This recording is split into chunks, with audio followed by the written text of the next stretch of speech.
negeri ini, Indonesia khususnya, Nusantara secara umum, diberkahi dengan adanya ulama-ulama ahlullah. Mereka lah yang disebut paku-paku bumi.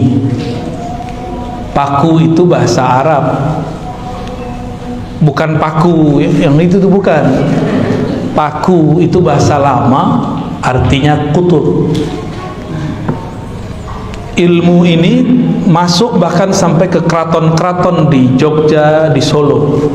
Maka di Solo rajanya, sultannya disebut Paku Buwana, Paku Buwono. Buwono alam, Paku kutbul alam.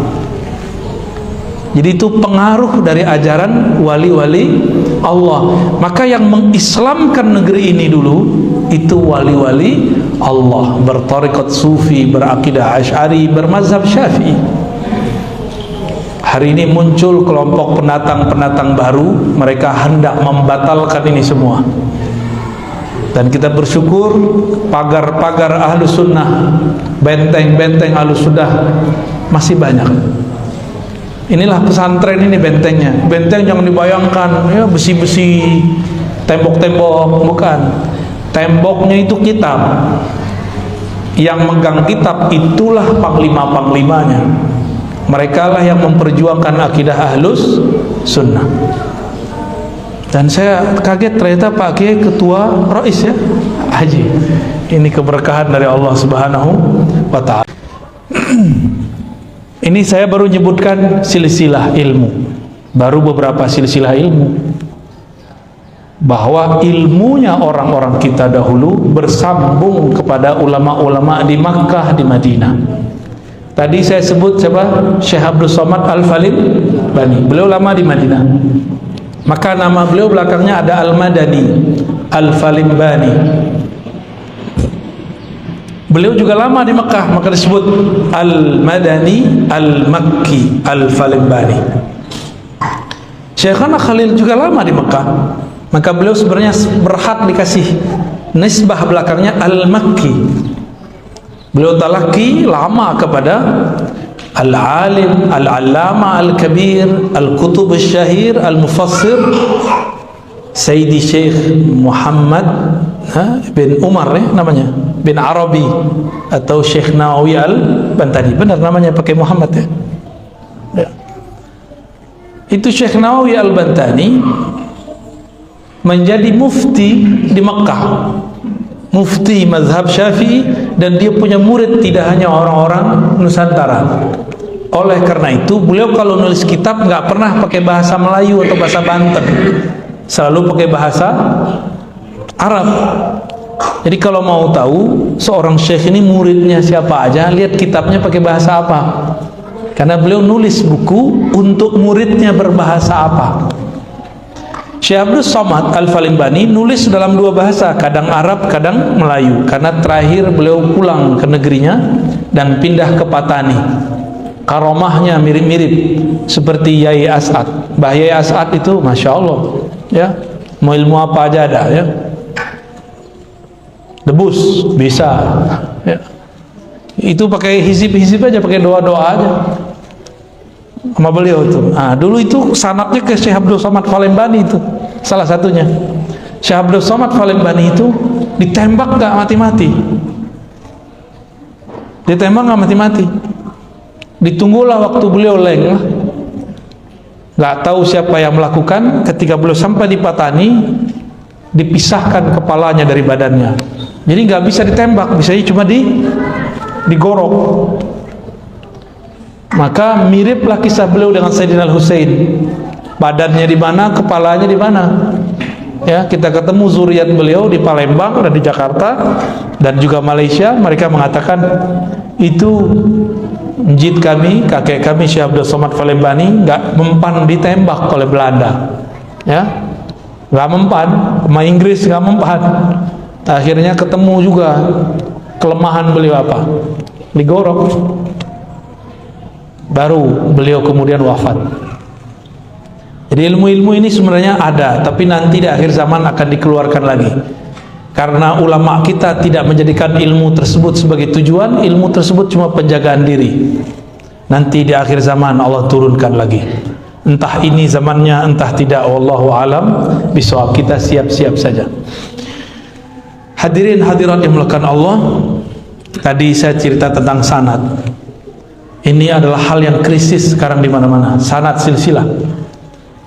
Hadratus Syekh Hasyim Asy'ari menukil kalam ini di dalam risalahnya. Kalam ini dinukil dari kitab Sahih Muslim. Kenapa? Hadratus Syekh ternyata pemegang sanad Sahih Muslim yang lumayan berkelas di masanya. Jadi saya punya sanad Sahih Muslim, itu jalurnya kepada Hadratus Syekh. Saya dari Kiai Ali Mustafa Yaqub, dari Baya Idris, dari Hadratus Syekh Hasyim Asy'ari, ya. Atau jalur kedua, Syekhuna Ali Mustafa Yaqub dari Syekh Syamsuri Badawi, ya. Beliau dari Hadratus Syekh Hasyim Asy'ari. Nanti jalurnya nyambung. Karena beliau ini suka khataman, bahkan kalaupun gak lihat kitabnya, itu bisa baca. Jadi kalau ada orang baca, beliau tahu di mana salahnya. Salah satu riwayat yang dituliskan di Muqaddimah Sahih Muslim, al-isnadu minad-din. Bersanad, bersilsilah, berguru adalah separuh beragama. Maka boleh kita sebut gurumu mempengaruhi cara beragamamu. Kenapa hari ini ada orang ekstrim? Kenapa hari ini anak muda baru belajar agama sudah berani nyalah-nyalahin Pak Kiai yang sudah lama belajar agama?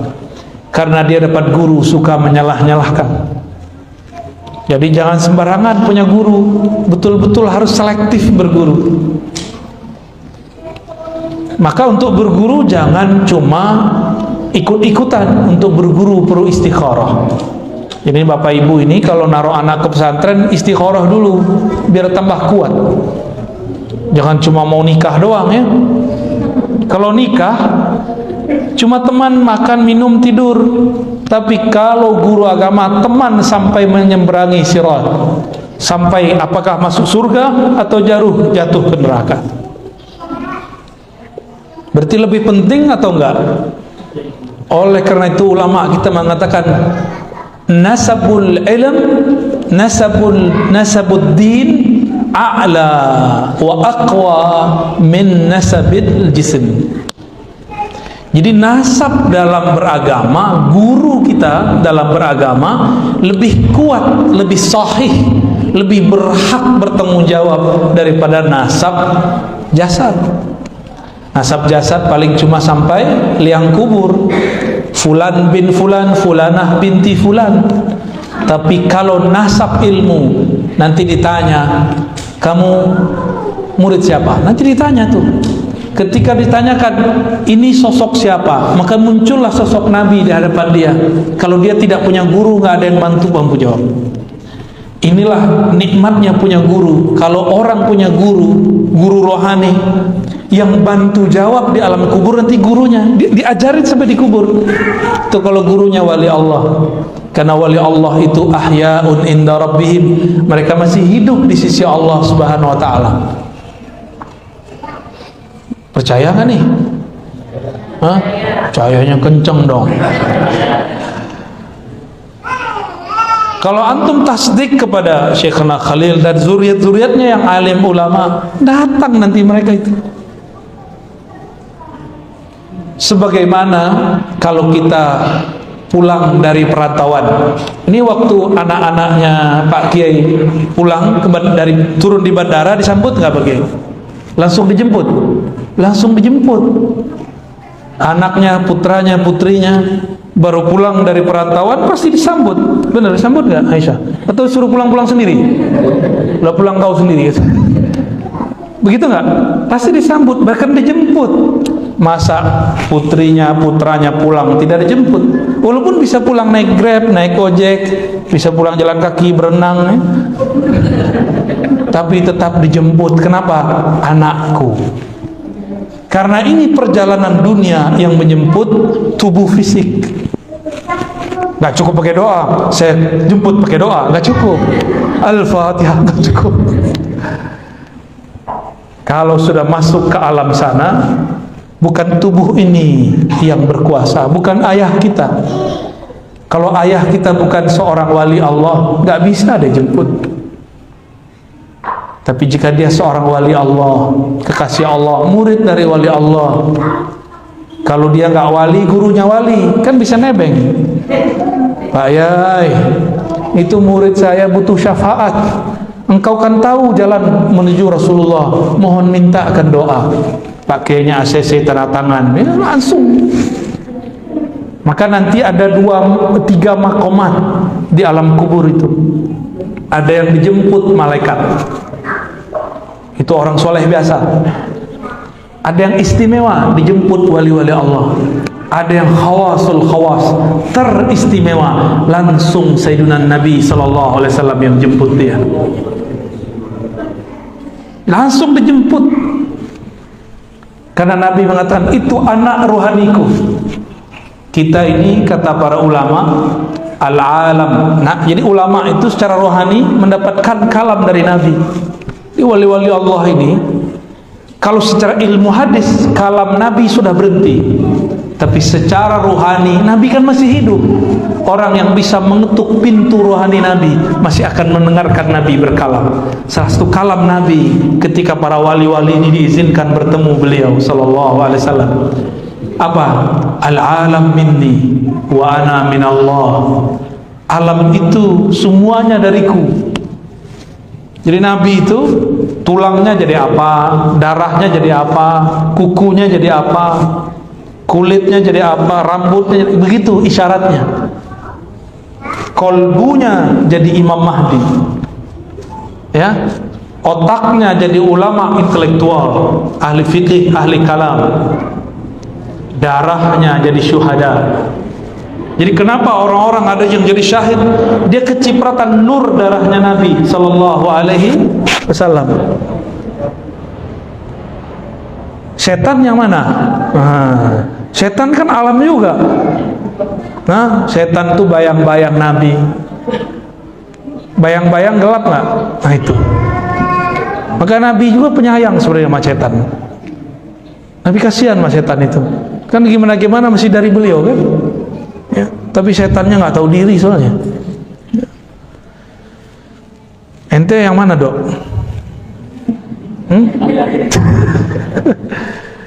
Ada yang dari punggungnya Nabi, ada yang dari tangannya Nabi. Itu sahabat-sahabat Nabi yang 4 tuh dari tangannya Rasulullah itu. Nur tangannya beliau jadi sahabat. Ada yang jadi tangan, ada yang nur kakinya. Maka 4 kan, 2, benar gak?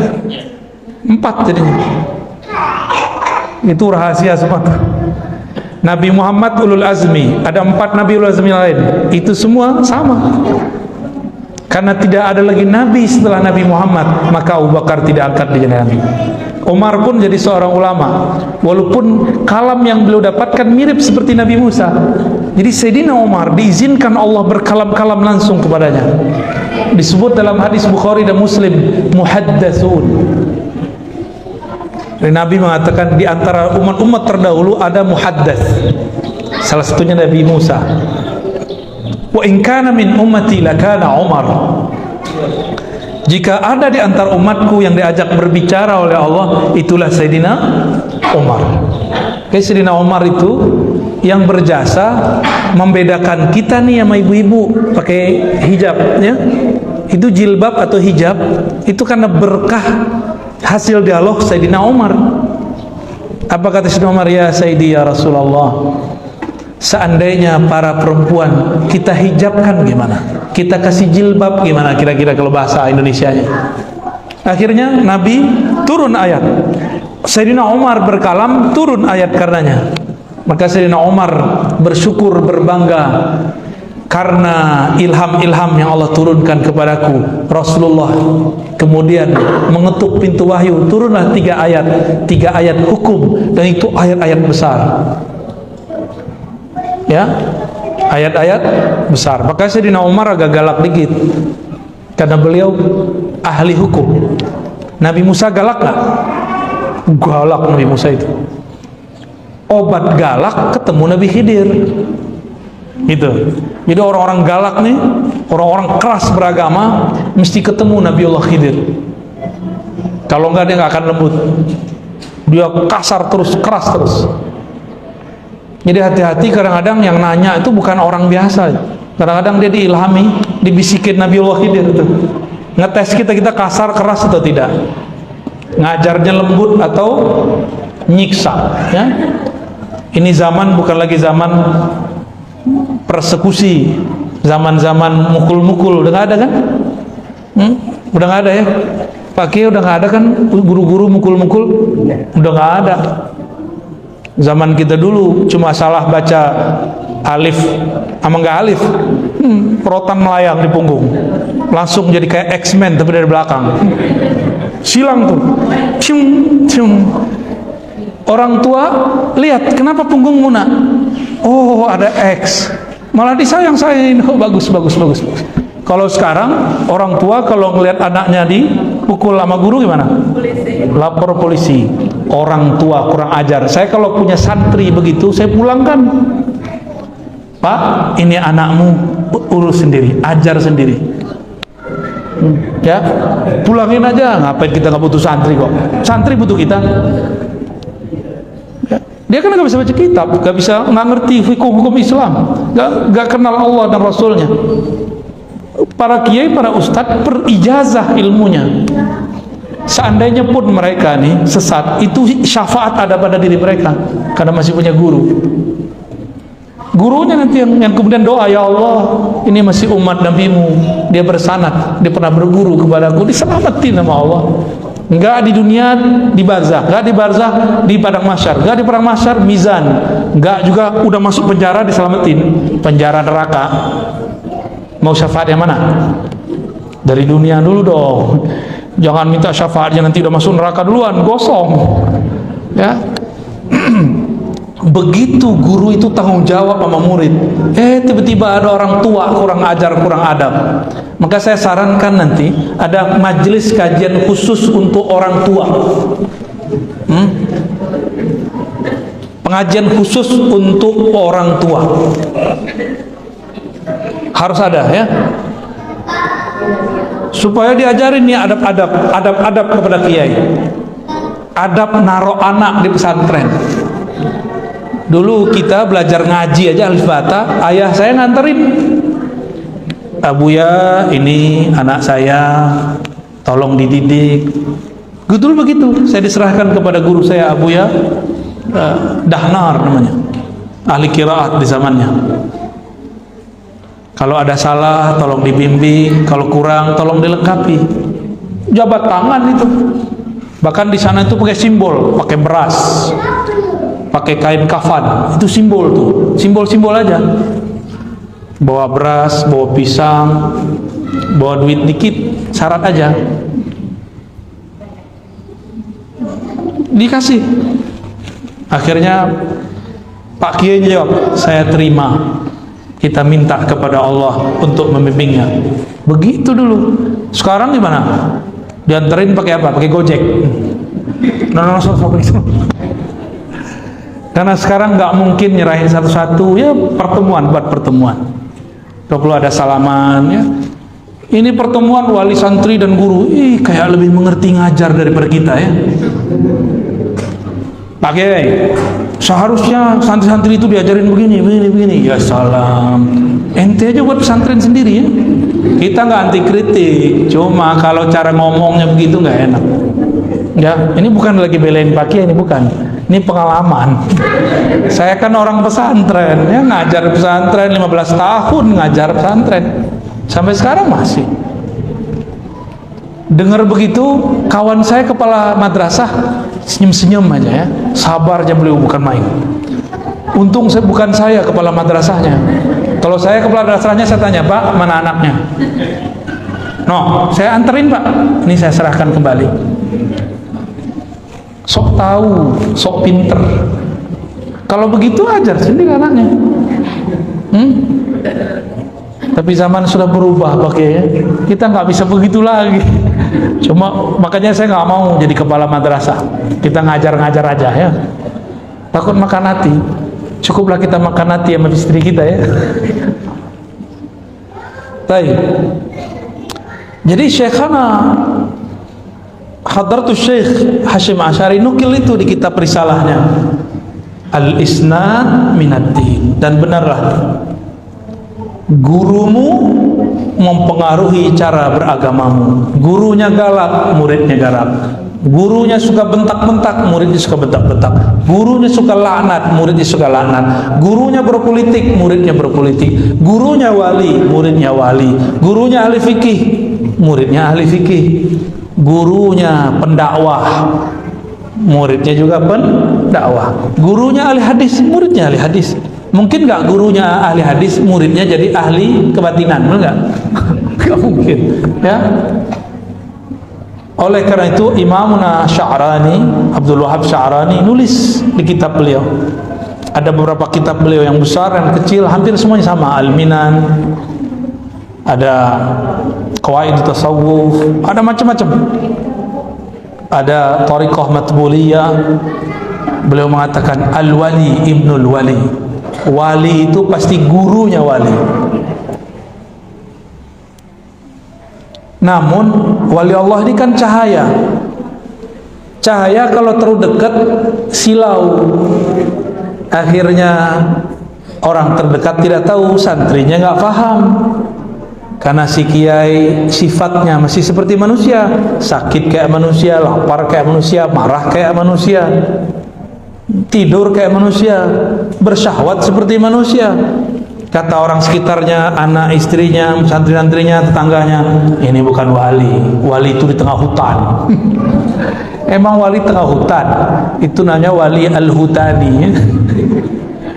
Orang hutan namanya itu. Mukanya berbulu-bulu, bukan berjenggot, ya. Berbulu, namanya orang hutan. Gambaran orang awam, wali itu mesti di tengah hutan. Enggak. Wali itu yang kenal Allah, mau di tengah hutan, mau di tengah kota, di dalam gang, sama. Statusnya sama. Wali-wali Allah. Gimana? Sudah berguru belum? Nggak nyadar selama ini berguru sama beliau ya? Emang begitu, orang kalau dekat cahaya silau, nggak tahu dia dekat cahaya. Taunya kapan? Kalau cahayanya sudah pindah,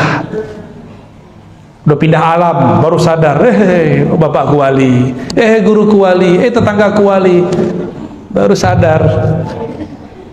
Mau begitu?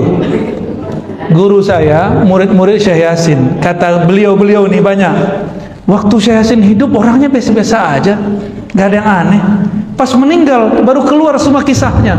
Kalau beliau Jumatan, itu nggak kelihatan keluar rumah, tahu-tahu sudah nyampe di masjid.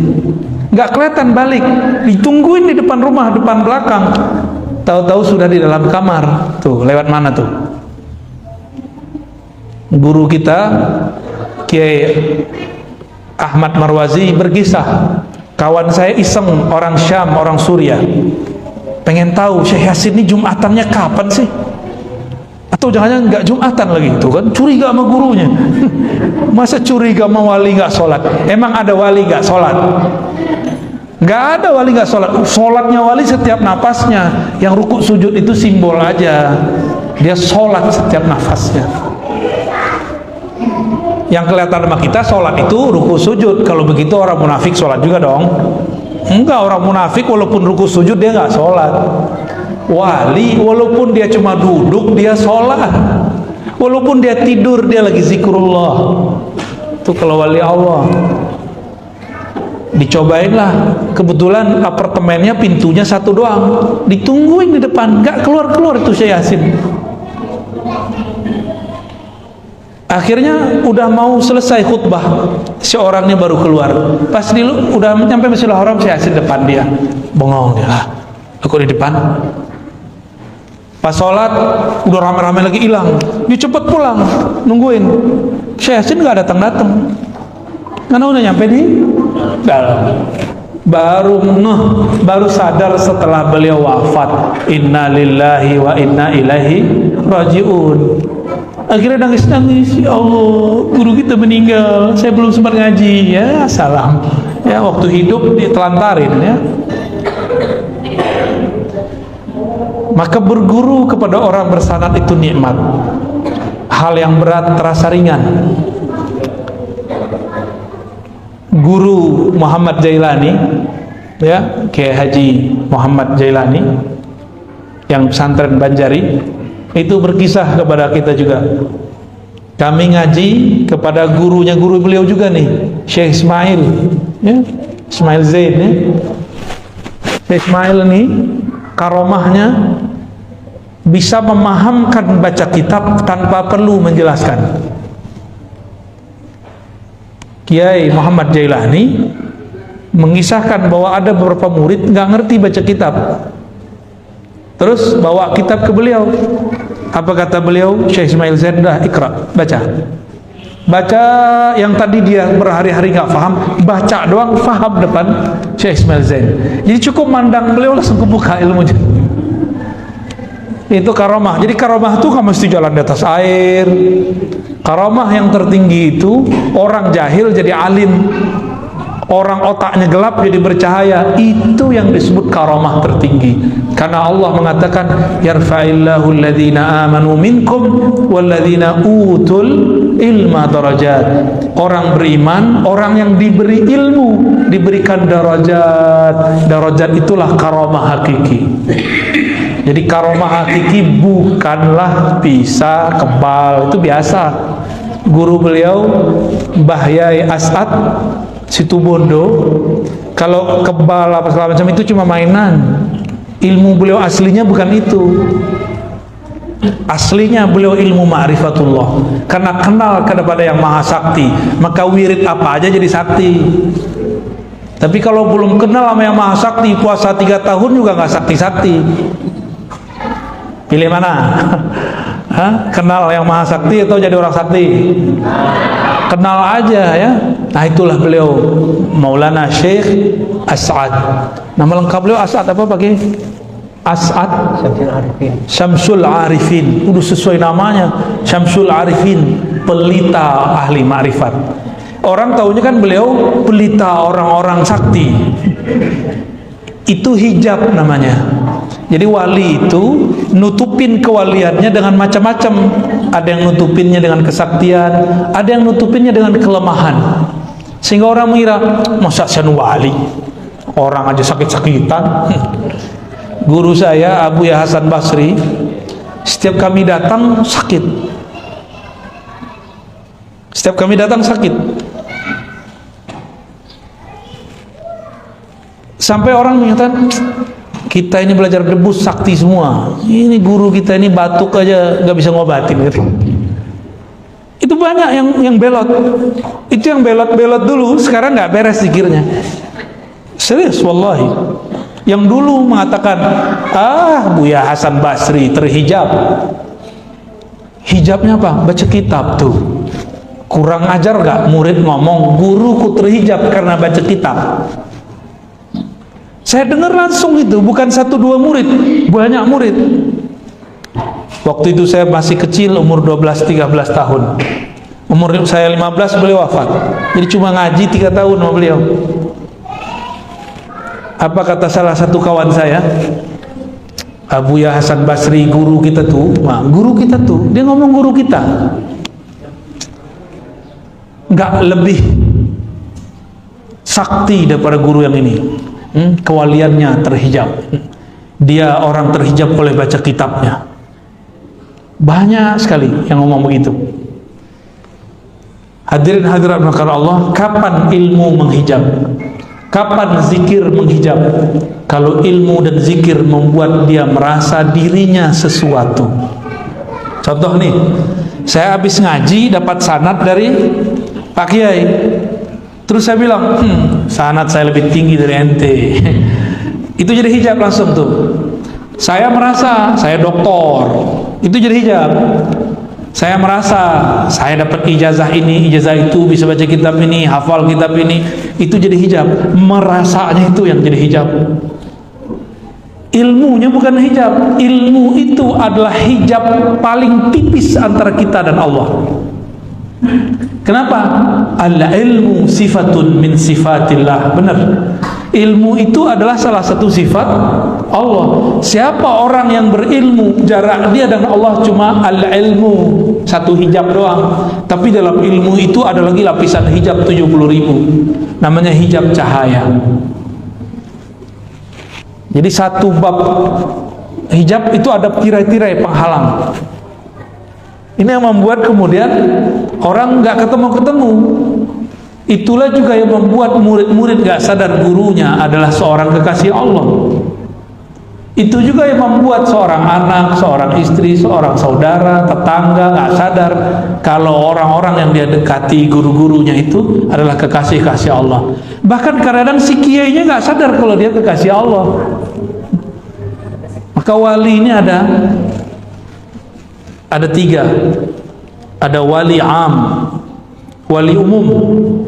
Itu semua orang beriman wali umum. Ada yang kedua, wali khawas, wali yang spesial.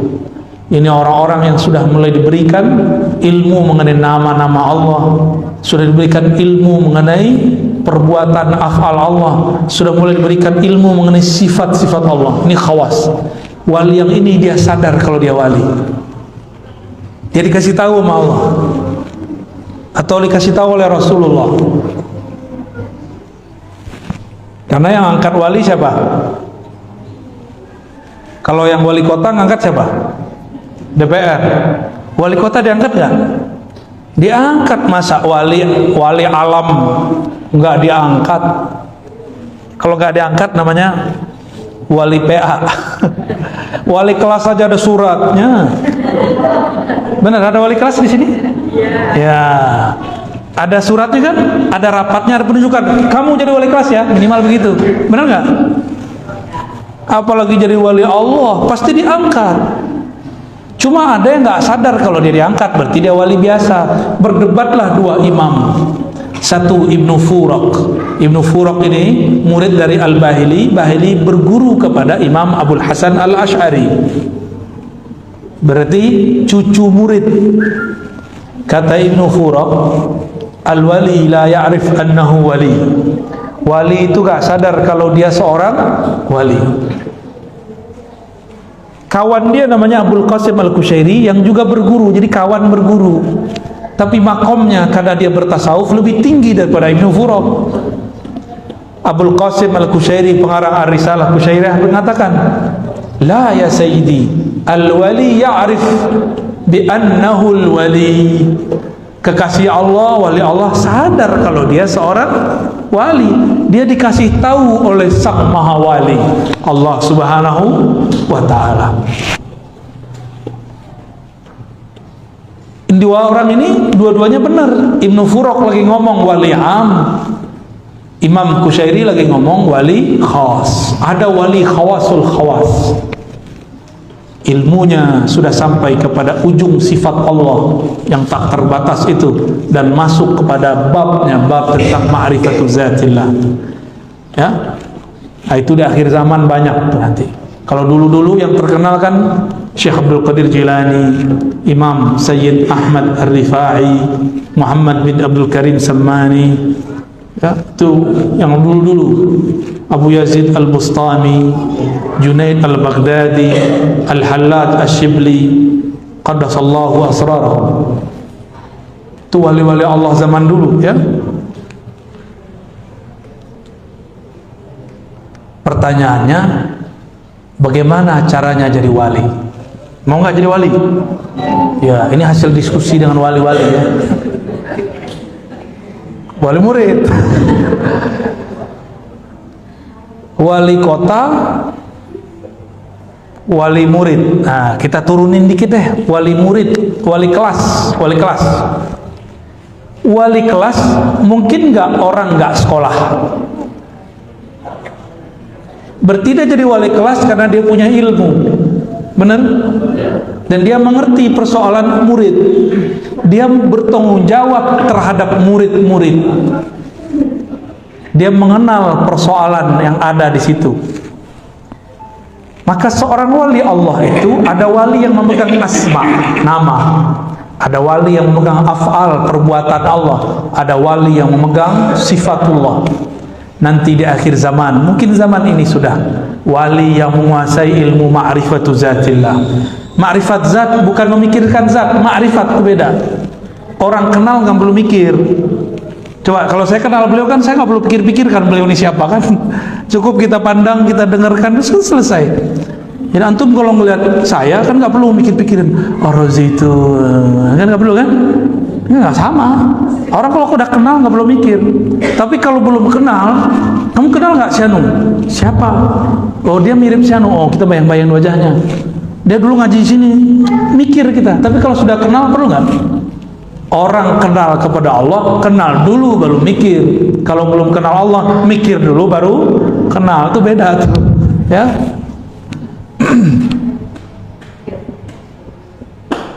Cara menjadi kekasih Allah sangat mudah. Fa'lam annahu la ilaha illallah wastaghfir li dzanbik sampai akhir hadis. Sampai akhir ayat surat Muhammad ayat 19. Maka fa'lam, al-ilmu dalam bahasa Arab itu al-idrak at-tam, la yadkhuluhu syak wala raib. Maka berilmulah engkau, ilmuilah mengenai la ilaha illallah. Apa itu ilmu dalam bahasa Arab? Al-ilmu itu idrak at-tam, pengetahuan yang cukup mengenai apa? Mengenai la ilaha illallah tanpa ada syak. Jadi pintu jadi wali Allah masuknya lewat la ilaha. Maka semua zikir-zikir wali pasti dimulai dengan syahadat, asyhadu an la ilaha illallah wa asyhadu anna muhammadar rasulullah. Itu babul walayah.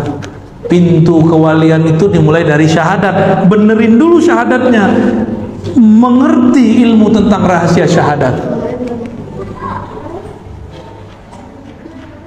Ya, ini banyak tanya ke Pak Kiai kita, ini syahadat itu apa sebenarnya? Nanti dijelasin beliau, keluar dari ilmu. Ya, Mbak Yai As'ad nanti itu, insya Allah. Ada beberapa ulama itu kalau nggak ditanya nggak jawab, diem aja ya. Banyak. Ada ulama yang dia maksa muridnya, sini kamu.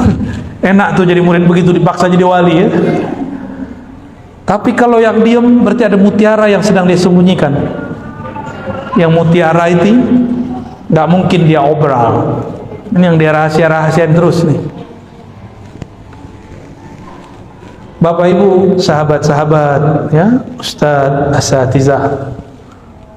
Jadi kunci jadi wali yang pertama fa'lam, ilmuilah hakikat la ilaha illallah. Bukan hanya teori kalam, tapi juga zauqi, secara zauq qalbu dan rohani.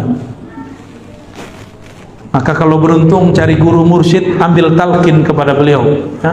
Jangan minta ke saya mulu, ya. Tarekat saya bukan tarekat talqin. Talqin itu nomor sekian. Ngaji dulu, fa'lam dulu, ketahui dulu ilmunya baru talqin. Fa'lam dulu baru talqin. Jangan talqin dulu baru fa'lam. Jangan kebalik-balik. Kenapa banyak murid sudah bertarekat masih kacau? Karena dia talqin dengan nafsu, ilmunya tidak diambil. Jadi saran saya, jangan buru-buru minta talqin, minta bayat. Ilmui dulu yang mau dibayatkan, ilmui dulu apa yang mau dibaca. Yang dibaca la ilaha illallah, maka kenal dulu siapa yang disebut Allah. Nanti kalau sudah talqin, baru disebut namanya, sudah bergetar jantung dan batinnya. Tapi kalau talqin dulu baru berilmu, gurunya nggak kuat kolbunya, nggak ada getaran di kolbu.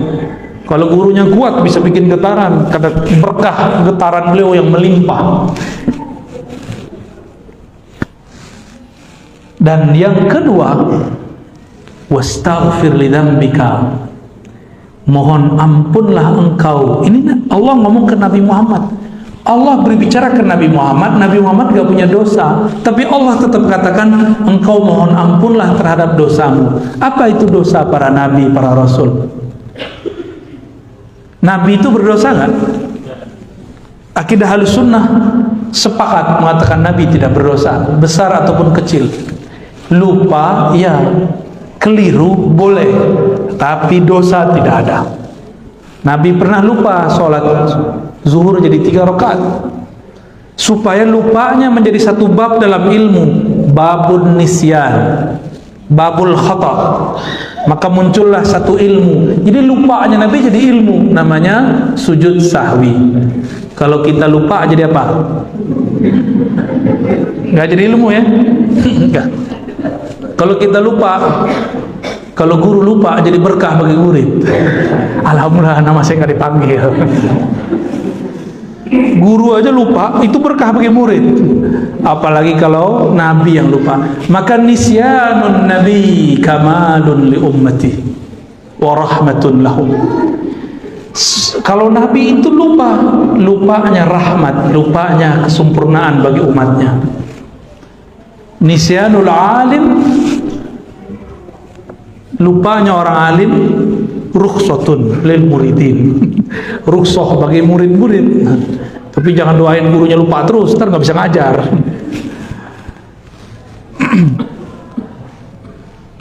Jadi mau jadi wali, wali itu kan pewaris Nabi, maka ilmunya harus warisan Nabi. Pertama, ilmu ilah. Yang kedua, hendaklah engkau merasa berdosa.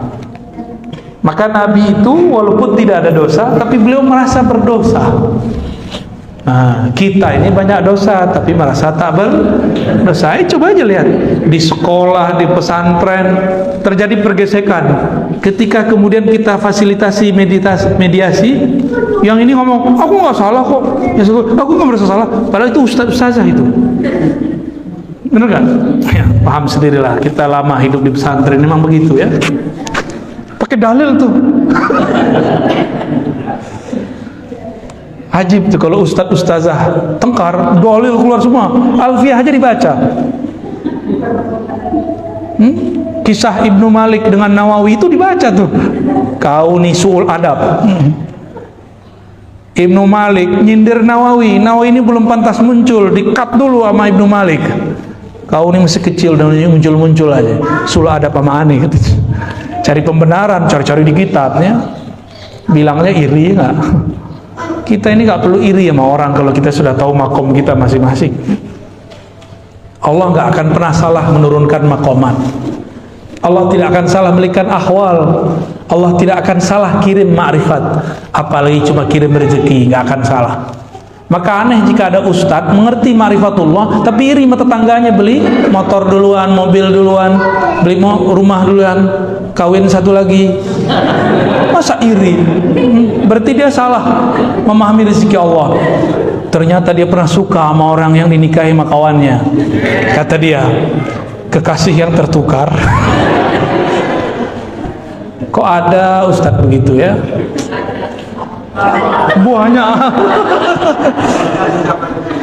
ada yang curhat di depan saya ya. Saya belum pernah kesini tapi kebaca. Baik. Jadi kalau ingin jadi wali Allah, versi ayat ini, hendaklah engkau memunculkan bahwa rasa engkau berdosa. Lalu Nabi ini dosanya apa? Ternyata dosa Nabi bukanlah maling, bukanlah zina, bukanlah korupsi. Bukan. Dosanya Nabi adalah merasa berdosa karena kurang adab, kurang syukur. Dua itu aja. Jadi nabi-nabi itu seperti Nabi Muhammad SAW, ketika beliau keluar dari tempat buang air, apa kata beliau? Ghufranak. Ghufranak ini kan bahasa Arab aneh nih. Kok dia satu-satunya jumlah kalimat cuma dua, ghufran dan ka. Tapi kok mansub? Mansub kan? Ghufranak barisnya mansub fathah. Dalam bahasa Arab pasti ada yang disembunyikan, ditakdirkan di depannya, disembunyikan. Allahumma inni as'aluka ghufranak. Diringkas ghufranak. Nabi keluar dari tempat buang air, doa, ya Allah ampuni dosaku. Dosa yang mana? Dosa buang air kurang syukur. Ternyata buang air besar, buang air kecil itu wajib disyukuri. Nggak percaya, coba nanti kena penyakit namanya apa? Bukan yang susah buang air kecil itu loh. Bukan prostat, itu mau kegedean itu. Ada orang mau buang air kecil nggak bisa keluar batu ginjal. Batu ginjal. Usus buntu lah, salah. Anyang-anyangan. Iya, itu bahasa kampung gitu ya. Jangan pakai bahasa Belanda mula. Anyang-anyangan. Mau keluar tapi gak keluar, sakit gak? Itu nikmat terbesar di alam semesta. Nikmat paling besar. Maka kalau minum baca bismillah, supaya keluarnya alhamdulillah. Orang malam pertama aja bismillah, ya, malam kedua lupa. Maaf yang jomblo ya, kamu masih jomblo gak? Jomblo habis sama depan saya ya, karena kita dulu waktu jomblo habis juga depan kiai kita ya. Penasaran gimana sih caranya menghancurkan kejombloan. Halas ya. Jadi biar jadi kekasih Allah gimana? Pertama, ilmui la ilaha illallah, mencakup ma'rifatul zat, ma'rifatul sifat, ma'rifatul af'al, ma'rifatul asma. Yang kedua, jadilah hamba, jangan sok-sok jadi wali, jangan sok suci, merasalah dirimu berdosa meskipun kata orang kamu tidak berdosa. Apalagi kita ini banyak dosa. Ada hari ini yang belum berdosa? Tuh matanya, mata antum habis dosa kelihatan di sini. Ada yang tadi makan nggak baca bismillah. Secara ilmu fikih nggak dosa, tapi secara ilmu hakikat itu dosa besar yang ditumpuk-tumpuk setiap hari. Makan minum nggak baca doa, udah berapa kali antum numpuk? Dosa kecil, kesalahan adab kecil, kalau ditumpuk-tumpuk nanti lama-lama jadi bukit, lama-lama jadi gunung. Itu dosa besar. Jadi mau jadi wali aja bismillah lupa. Hah? Ya udah jadi wali murid aja deh. Ya, kalau jadi wali nikah, oh seru lagi tuh ya. Baik, kira-kira itu yang dapat kita sampaikan. Mohon Pak Kiai ajiz ini biasa nidikum ya. Lau samahtu ajiz nih Maulana. Kita pengen dapat salamnya aja. Mau nggak pakai? Kul ajiz tuka.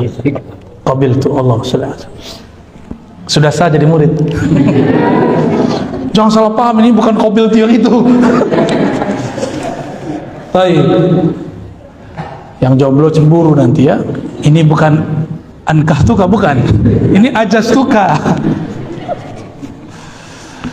Cukup atau ada yang mau didiskusikan? Baik, fadal.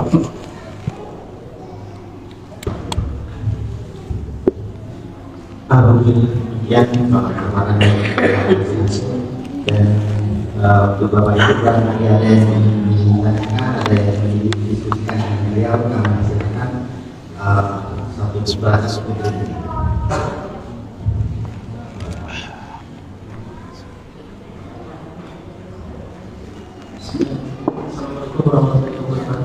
Assalamualaikum. Ini pakai ini. Ustaz ingin bertanya, saya tidak ingin bertanya sebenarnya, yang ingin saya konfirmasi. Tidak, saya datang dari Florida yang Masya Allah. ingin ya sering nonton YouTube-nya Ustaz, sangat bagus sekali. Saya ingin minta satu amalan saja dari Ustaz yang bisa saya lakukan terus. Terima kasih. Assalamualaikum warahmatullahi wabarakatuh. Assalamualaikum. Ada? dari ibu barangkali ada yang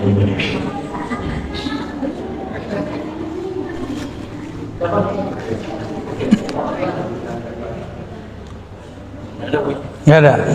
Ada. Ibu-ibu biasanya mintanya lain. Ya. Malu. Apa amalan yang hendak diamalkan? Maka ini kembali kepada riwayat hadis Nabi Sallallahu Alaihi Wasallam. Ketika seorang sahabat datang kepada beliau lalu mengatakan, wahai Rasulullah, ajaranmu sudah banyak, tolong kasih ringkasannya. Inna syara'il Islam qad kathurat alayya. Ya, sungguh telah banyak. Lalu ajarkan aku yang paling mudah. Apa kata Nabi? La yazalu lisanuka rataban bidzikrillah. Jadikan lisanmu selalu basah dalam zikrullah. Zikir ini ada macam-macam. Ada zikir jasad, dipakai lidah, pakai kepala dengan ruku sujud, lisan dengan menyebut. Ada zikir akal, tasdik, percaya. Ada zikir kolbu, menyebut nama Allah dalam kolbu. Ada lagi zikir ruh. Untuk antum dan semua yang hadir, kita kemarin mengijazahkan di pasir Najam ya, namanya zikir maqalid. Ini kita sedang diperintahkan untuk menyebarkan zikir ini untuk bekal di akhir zaman, bekal awal. Zikir maqalid barangkali antum sudah hafal ya. Pertama syahadat, ini ringkasan dari wirid-wirid, ringkasan wiridul latif, ringkasan wirid-wirid ini dia syahadat. Kenapa bahar syahadat? Siapa tahu dalam satu nafas kita sebelumnya pernah kufur nikmat kepada Allah. Dalam satu teguk kita minum, satu suap kita makan, pernah lupa menyebut nama Allah. Maka wajib setiap zikir syahadat dulu. Ya. Jadi mau zikir apa aja mulai syahadat. Mau sholat syahadat dulu. Asyhadu an la ilaha illallah, baru niat. Karena orang kalau belum benar Islamnya, dia sholat, diterima nggak sholatnya? Orang belum syahadat, dia sholat, diterima nggak? Ya, Nabi kan ngomong di akhir zaman, pagi orang mukmin, sore dia kafir. Saya khawatir nih zamannya, zaman kita. Maka wajib setiap sebelum zikrullah syahadat. Ya, tolong diamalkan. Mau torikot apapun antum sebelumnya, masukkan syahadat di depan. Ya, sama. Semua torikot itu kan zikir-zikir husnuzan kepada murid yang sudah muslim. Tapi kalau dia kufur waktu sorenya atau kufur di waktu paginya, disyahadatin lagi. Yang kedua, apa itu? Jumatan. Khotibnya perempuan. Yang kedua, kirim Fatihah istighfar kepada Allah, minta ampun dosa lahir dan batin. Bersihkan dulu, kosongkan dulu diri kita dari keburukan, dari selain Allah, baru kemudian Fatihah. Al-Fatihah itu disebut sebenarnya sholawatul ruh. Sholawatnya ruh kita sholawat, baca Fatihah. Dalilnya surah hadis Al-Bukhari tentang dialog antara hamba dan Allah, itulah sholawatnya ruh. Dan itu ada di surah Al-Fatihah. Maka wajib baca Fatihah. Lalu dikirimkan pahalanya untuk Sayyidul Arwah Sayyidina Muhammad sallallahu alaihi wasallam. Lalu sholawat. Ya, sholawat satu kali aja, baru kemudian zikir inti. Zikirnya sudah kita hafal semua. Tapi ini adalah zikir yang dulu dipesankan oleh Nabi Ibrahim. Apa kata Nabi Ibrahim? Ya Muhammad, baligh minni ummatakas salam. Tolong sampaikan dariku kepada umatmu salamku. Jadi kita ini dulu dapat salam dari baginda Nabi Ibrahim alaihissalam. Nggak nyadar ya? Nggak dengar kan? Ya karena antum pakai telinga ini. Itulah sebabnya kenapa kita kemudian mengucapkan salawat, lalu kama sallaita ala Sayyidina Ibrahim, sebagaimana kau salawat dulu ke Nabi Ibrahim. Kata beliau, wahai Muhammad, sampaikan salam kepada umatmu dan beritahu mereka sorga itu subur, tapi belum ada pohonnya. Tanamilah pohonnya dengan kalimat ini, Subhanallah 100 kali ya, Alhamdulillah 100 kali, terus Allahu Akbar 100 kali, La ilaha illallah 100 kali. Jangan kejar-kejar, nikmati bacanya. Jangan cuma menikmati baca Facebook. Nikmati ini kitabnya qalbu. Kitabnya qalbu zikrullah. Jadi kutubul qulub azkar wal aurat, al azkar wal aurat itu risalahnya qalbu. Kalau risalahnya ruh, ma'rifat dan asrar. Risalahnya akal, al isbat wan nafi. Itu beda-beda risalah.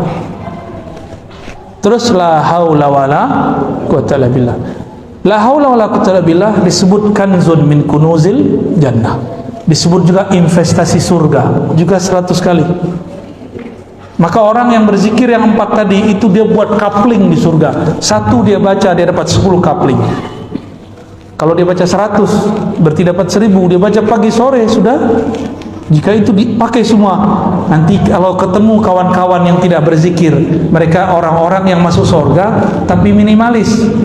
Tapi minimalis di surga 10 kali dunia.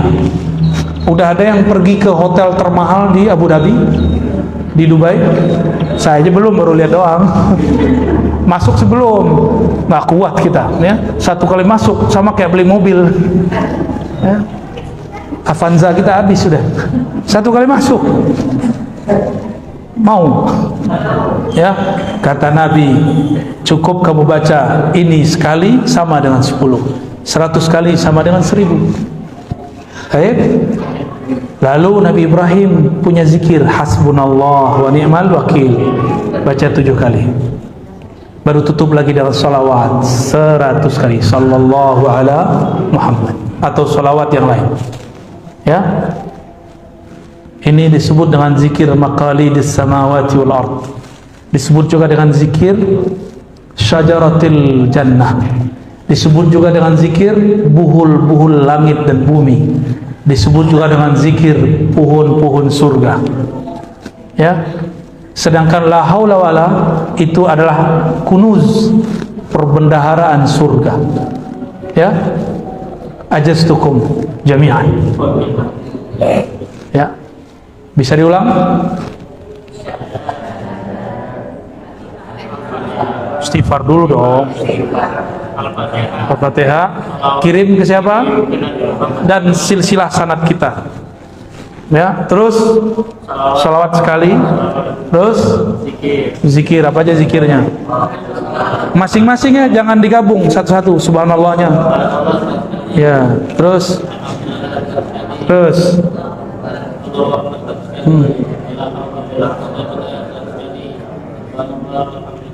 enggak, itu aja. Subhanallah, alhamdulillah, wala ilaha illallah akbar, la haula wala quwwata illa billah. Tapi masing-masing. Hasbunallah 7 kali, salawat 100 kali.